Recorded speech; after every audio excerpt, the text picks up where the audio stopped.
Сәлем достар, сіздермен бірге Бакка KZ арнасы. Бүгін біздер ссылкасын описанияға қалай қалдырамыз деген сұраққа жауап беретін боламыз достар. Міне достар, қараңыздар, мысалы міне пазл жайлы 5 факт көреміз деген каналға описаниясына пазлдың ссылкасын қалдырамыз. Қазір пазл деп іздейміз достар. Пазл не тұр? Міне пазлды басамыз. Міне мына жерде 3 нүкте тұр, соны басамыз. Поделицияны басамыз. Копировать ссылку дегенді басамыз. Содан кейін копировать етілді. Содан кейін өзіміздің каналымызды басамыз да. Міне қалаған видеомыздың описаниясына ссылканы қалдырамыз. Міне достар. Жоқ, бұл жерден емес.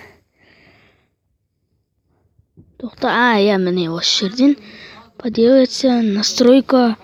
Жоқ, болмайды. Достар, қазір біз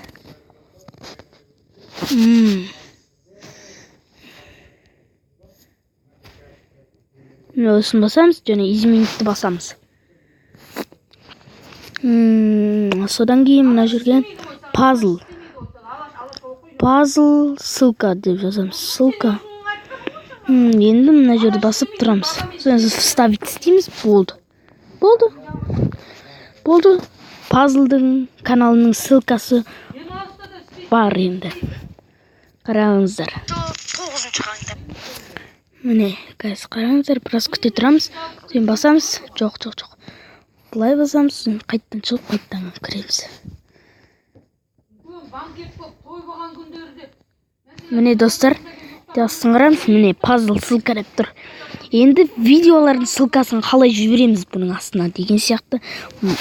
Тағы да бастаймыз деп. Пазлдың қалайған видеосының ссылкасын менің видеомның астына, описаниясына, яғни міне 3 нүкте тұр ғой, өлім алдында жасалған фотолар дегендегі тұрған.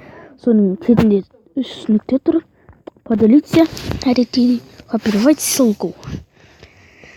Содан кейін шығамыз, қайттан басамыз. Міне достар, міне менің каналымда тағы да 3 нүкте тұр, соны басамыз.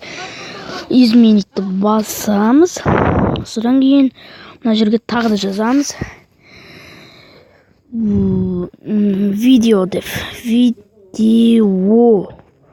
Содан басып тұрамыз, вставитті басамыз. Болды, видеода пазлдың да ссылкасы бар. Достар, сіздермен бірге болған Бакка, сау болыңыздар.